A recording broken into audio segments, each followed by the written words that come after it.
Está con nosotros el diputado nacional Mario Barletta. ¿Cómo anda, Mario? Gracias ¿Qué por tal? No, gracias a ustedes, un gusto. Bueno, con esta semana, la política no se toma descanso esta semana, viene todo bastante movido, ¿no? Efectivamente, porque bueno, se ha sesionado hasta último momento, había dudas en que se iba a sesionar incluso esta semana, aparentemente, por lo que se conoce, recién a mediados de enero, el 17 de enero, estarían iniciándose sesiones extraordinarias. Varios temas para consultarte. Primero hablemos un poco del presupuesto que no fue, este presupuesto reconducido. Estuvo picante el Congreso, ¿no? Estuvo más que picante. ¿Qué pasó? Se envió un proyecto de presupuesto en el que, por supuesto, había muchos aspectos que analizar, que acordar. Muchos tienen que ver con esto de la cantidad de dinero que se destina a obras, y cuando se destina a obras las provincias cada una empieza a tironear porque siempre desea un poco más, y es lo que hemos hecho nosotros en el caso de la provincia de Santa Fe. Pero lo que generó el mayor de los problemas fue las atribuciones que la Cámara de Diputados le transfería al Poder Ejecutivo en el tema de los impuestos. Y ese tema es muy difícil de aprobar, es anticonstitucional. De todas maneras, nosotros pusimos siempre toda la actitud de diálogo, la búsqueda de los consensos. Cuando vimos que la cosa estaba un poco demasiado trabada, que no había ni marcha atrás de parte del gobierno y nosotros estábamos en esa postura muy firmes, propusimos a las 2 de la tarde, apenas hace unas horas iniciada la discusión, una vuelta a comisión para generar el espacio donde se tenían que analizar las cuestiones. Y tratarlo el martes siguiente, digamos. Sí, tratarlo, por ejemplo, el martes siguiente si se lograban los consensos necesarios. Bueno, el oficialismo no aceptó esa propuesta y se siguió con la discusión hasta el día siguiente a las 10 de la mañana, donde nosotros insistíamos en esto y donde el oficialismo empezaba a acordar la necesidad de una vuelta a comisión del presupuesto. Bueno, hubo una reunión del bloque opositor, donde estaban las distintas expresiones, y no fue sencillo, pero al final se acordó esa vuelta a comisión. ¿Y qué pasó ahí sobre el final? Ahí sobre el final vuelven a aparecer esas cuestiones que son las que tenemos que superar definitivamente en este país, y realmente cuando hablamos de la superación de las grietas y cuando realmente hablamos de la necesidad de encontrar denominadores comunes, comenzamos desde la oposición, piden el cuarto intermedio, no lo pide quien correspondería, que es quien ingresa el proyecto. Interviene Julio Cobos, muy bien, señalando que lo que correspondía era que la vuelta al tratamiento en comisión la realice el presidente de la Comisión de Presupuesto del oficialismo. Entonces el presidente Massa le da la palabra a Heller, que es el presidente. Bueno, Heller lo dice, pero más o menos, no así con la contundencia que tenía que decirlo, y el propio presidente de la Cámara, él, asumiendo el rol que le corresponde, dice: pedimos concretamente la vuelta a comisión del proyecto. Parecía que se encaminaba a una salida. Bueno, hablaron diferentes actores de la oposición. De pronto pide la palabra Máximo Kirchner. Y ahí se pudrió todo. Y ahí empezó a generarse todo una cuestión de malos tratos, de insultos y demás, y echa todo a perder lo que parecía conducirse a un acuerdo de la vuelta a comisión. Y bueno, se terminó. El mismo Kirchner propone votar. Se vota en contra de la vuelta a comisión y se vota en contra del presupuesto, porque evidentemente era difícil entender la posición del oficialismo. Es como que había un sector claramente predispuestos a continuar con un diálogo en la vuelta a comisión. Lo manifestó claramente el presidente de la Cámara de Diputados y no así otro sector del oficialismo que generó esta situación. Yo creo que para hacer un análisis estamos en deuda. Estamos en deuda unos y otros. Creo que el oficialismo tiene que entender que en términos de minoría no puede imponer todo lo que piensa, que tiene que escuchar, que tiene que ceder en algunos aspectos, como tiene que ceder en algunos aspectos la oposición. Y yo creo que, mira, estuvimos ahí a punto de que las cosas, en este primer ejemplo de funcionamiento, demos una muestra a la sociedad de lo que la sociedad está esperando.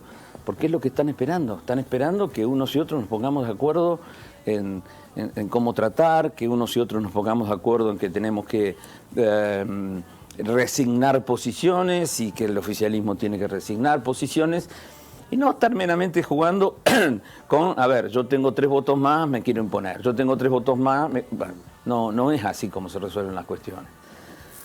Esperemos que, bueno, esto y el tratamiento a la semana siguiente sean 2 motivos por los cuales este impas del verano nos haga a todos reflexionar, no en función de cuál es el mejor modo de quedar parado frente a la sociedad, porque el único modo de quedar bien parado frente a la sociedad es que le demostremos que estamos dispuestos a generar el diálogo, los acuerdos necesarios para que este país definitivamente se vaya encaminando.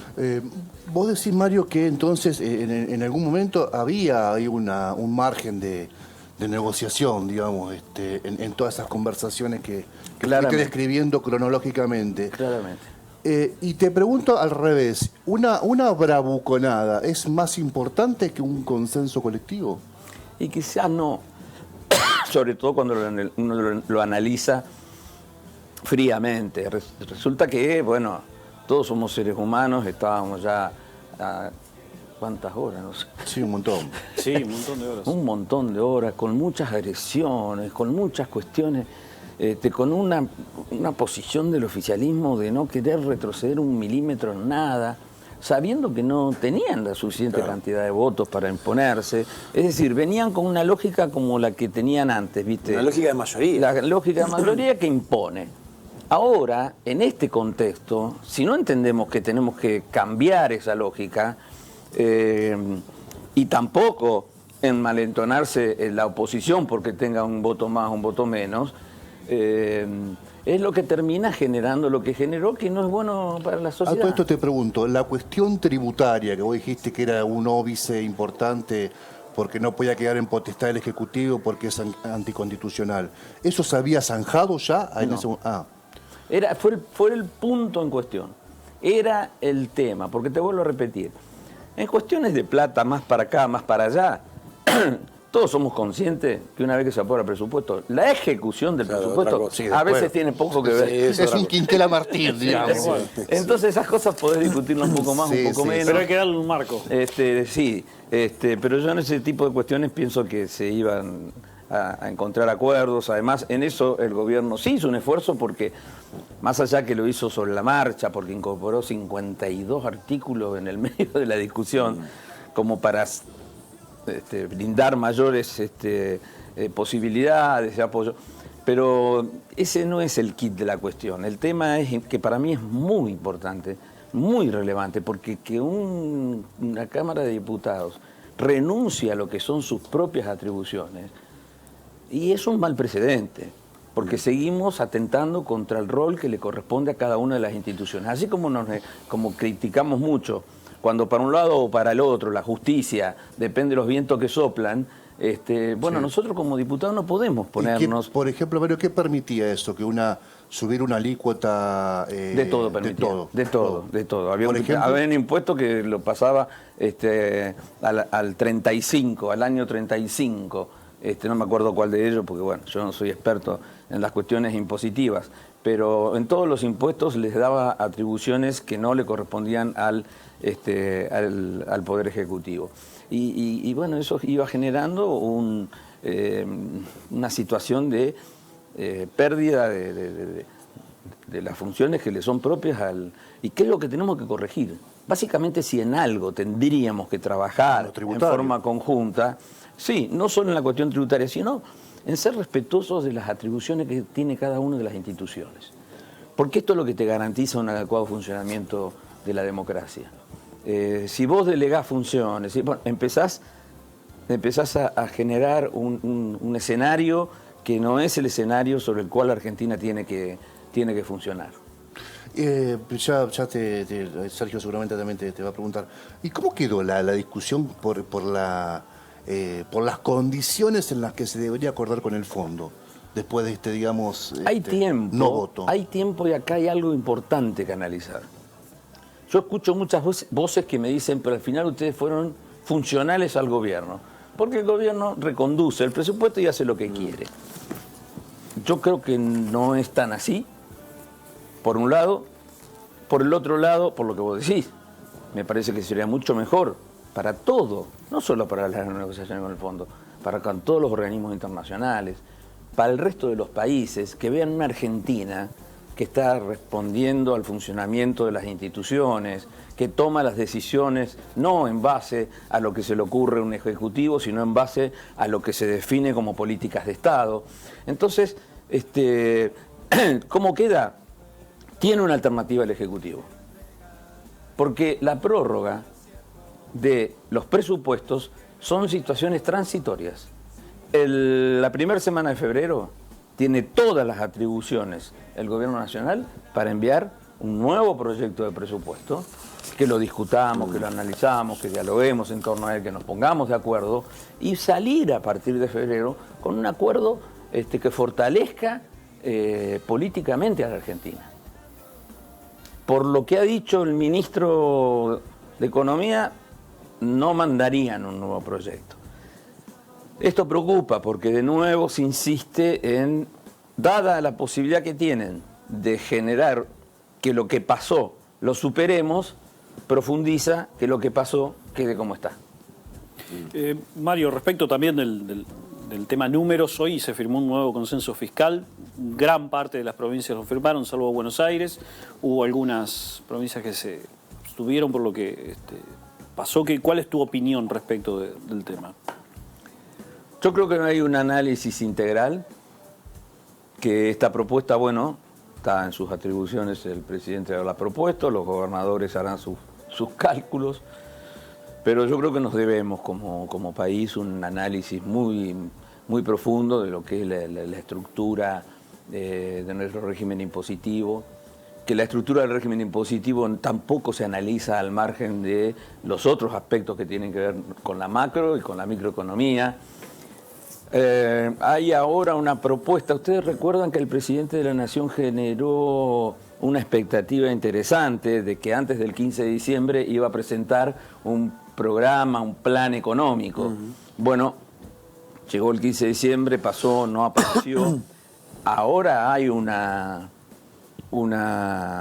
expectativa de que precisamente el funcionamiento de la Cámara de Diputados estaría planteado para el 17 de enero, porque ahí sí dicen estaría esta propuesta finiquitada y la propondrían al Congreso. Ojalá así sea, ojalá esa propuesta la podamos analizar, vuelvo a insistir, con una actitud de una búsqueda de diálogo, de consensos, y que contemple no solo el aspecto impositivo, no solo el aspecto macroeconómico, sino programas que tienen mucha influencia y mucha decisión respecto a ordenar de algún modo la economía, en donde está involucrado, bueno, ¿cómo es que vamos a resolver el tema de la inflación? ¿Por qué todos los países que nos rodean lo tienen resuelto y nosotros no? ¿Por qué sí Perú, Chile, Uruguay, Paraguay y nosotros no? No puede ser que nuestros economistas no sepan qué hacer. Esto es un problema político.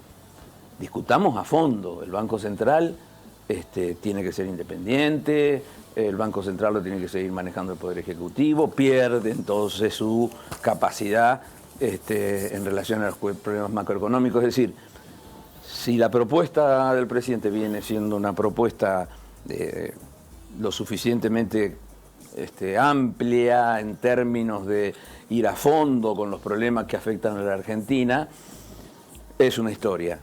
Si es una propuesta que solo sirve para ver cómo se posiciona luego de la derrota electoral de mejor modo el gobierno para llegar de la mejor manera al 2023, ahí centramos en algunos problemas.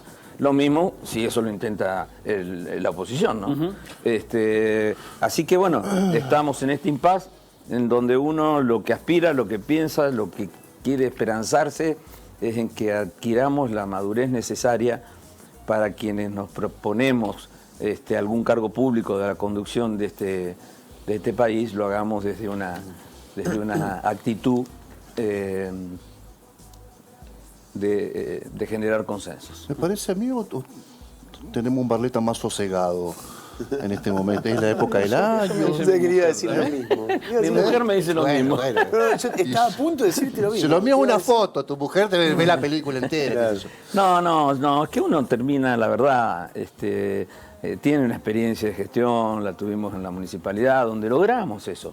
Nosotros no teníamos mayoría en el Consejo, y sin embargo logramos, y la oposición hoy, por supuesto que me criticará por un montón de cuestiones en la ciudad, pero también reconoce que hubo una gestión con cierta apertura, por eso no quiere decir que no tengas la fortaleza necesaria para enfrentar las cuestiones que tenés que tener.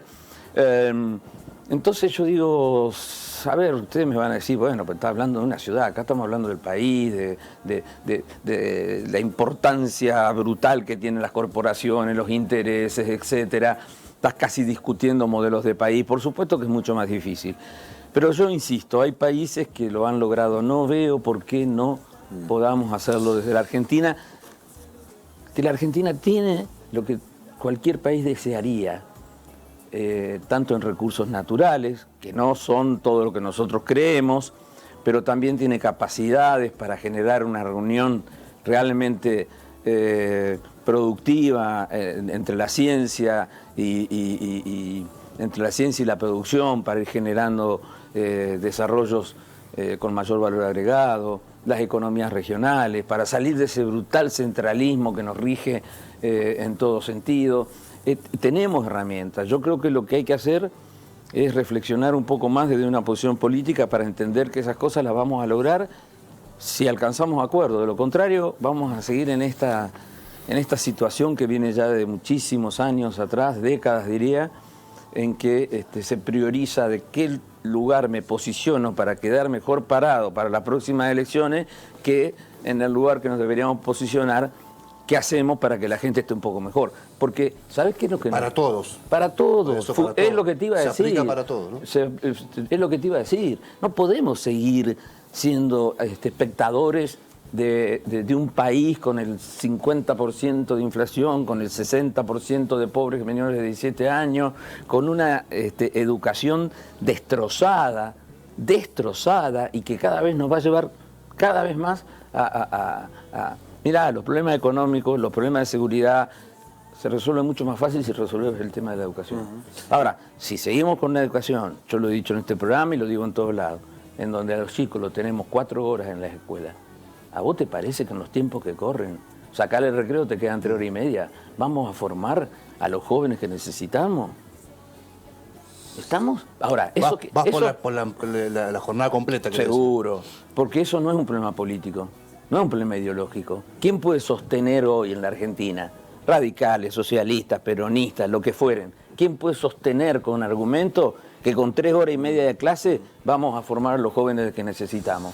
Eso es cuestión de que nos sentemos. Está bien, ustedes me van a decir, no, pero necesitas más plata. Bueno, establezcamos prioridades. ¿Cuáles son las prioridades? Argentina tiene que definitivamente establecer como prioridad el problema de la crisis educativa.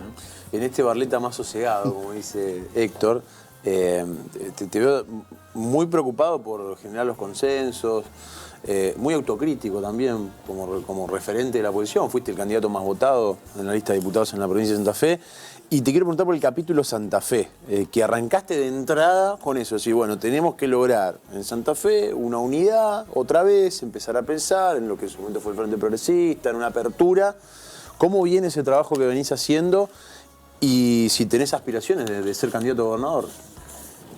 El tema de ir conformando un espacio más amplio no es algo nuevo en mi accionar político, tampoco es exclusivo de mi parte, son muchos los dirigentes que pensamos de igual manera y seguiremos trabajando en ese sentido. Yo estoy convencido que Santa Fe no termina de arrancar, no termina de aprovechar sus potencialidades que son enormes, está ahí, pero no...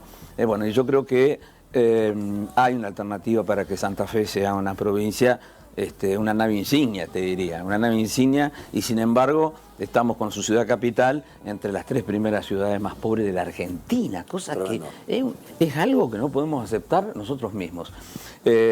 Por lo tanto, seguiremos trabajando en esa línea, con el socialismo. Yo tengo muy buenos vínculos. Muy bien eso. Hay un principio de acuerdo. Se está aceitando. Hay un principio de acuerdo, digamos, para generar ese espacio. Bueno, hay que retomarlo, pero yo siempre he tenido muy buenos vínculos. Ustedes conocen de las relaciones que teníamos con Miguel Lifchi. Lamentablemente se fue un hombre que hubiese aportado muchísimo en este sentido. Pero bueno, también con Clara. Con Mónica, seguiremos hablando, seguiremos charlando. Bueno, lo mismo con sectores del peronismo, lo mismo con el PRO, con la coalición cívica, y generar no solo un amontonamiento de fuerzas políticas para tener fortaleza en un acto electoral, sino para que seamos capaces juntos de generar el proyecto que Santa Fe necesita. Respecto a la segunda pregunta, y eso se verá. A ver, si me lo, que me gusta hacer... Te falta decir si me lo piden. Si me lo piden. A ver, fui 2 veces candidato. Sí, 2 veces. Sería de mi parte no ser sincero con ustedes ni conmigo mismo. Tenés esa aspiración, digamos. Sí, seguro, pero tampoco hay que poner el carro delante de los caballos. Yo creo que no es bueno estar tanto discutiendo de candidaturas, es mejor armar ese barco que nos tiene que conducir y el capitán será el que la gente decida. Y de última estarán las internas también para definir esa cuestión. Pero aparte hemos demostrado con las últimas internas que es un mecanismo más sano, donde la gente es la que tiene la oportunidad de elegir y bueno, si en ese espacio amplio hay un candidato porque hay un referente, porque hay un liderazgo notorio, como alguna vez lo hubo, ahora no lo hay, bueno, probablemente haya acuerdos. Y si no hay un liderazgo muy notorio, serán 2 o 3 propuestas que se le hará a la sociedad para que sea la sociedad la que defina. Mario, ¿quién crees que te votó a vos en la última elección? Que para mí, creo que para muchos fuiste no digo la sorpresa, porque ya tenés un peso específico de hace muchos años, pero fuiste un ganador de la elección indiscutible. ¿Te votó un sector así, digamos, pensás que hay un sector ahí medio gorila, hay otro sector medio desilusionado del socialismo, hay un sector que es más del radicalismo, más núcleo duro? ¿De dónde vinieron esos votos? ¿Dónde crees que vinieron esos votos? Bueno, en primer lugar no me los quiero adjudicar como propios. Yo creo que la propuesta que generamos, primero en la interna y también influyó en la general, fue una propuesta inteligente, por plantearlo de alguna manera. Con 3 candidatos que le fue muy bien. Sí. Chuchi, Pereira y Marcucci. Exactamente.